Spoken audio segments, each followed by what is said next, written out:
Welcome to Kenton's videos. Enjoy the video. You start by connecting a compatible keyboard to the Xbox. A wired USB plug or approved wireless dongle works.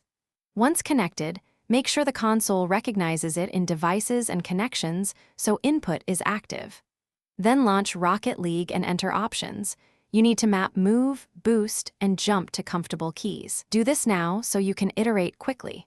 Mapping early prevents awkward cross presses during play and lets you test controls immediately in free play. Once done with basic mapping, assign movement to WASD or arrow keys and put boost, jump, and power slide on nearby keys so your thumbs and fingers don't travel far. Next, set camera and toggle keys, then adjust sensitivity and dead zone. These settings compensate for keyboard precision versus controller analogs.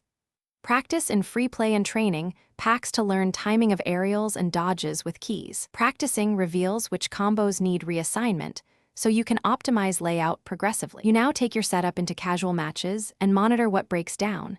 Missed aerials, awkward boosts, or camera flicks. Make small refinements to key placement and sensitivity after each session so adjustments reflect real play. If input feels laggy or stops, try a different USB port, power cycle the console, or swap keyboards to isolate hardware versus software.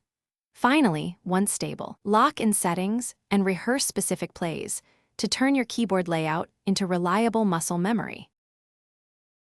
Thanks for watching. Consider subscribing if we helped you.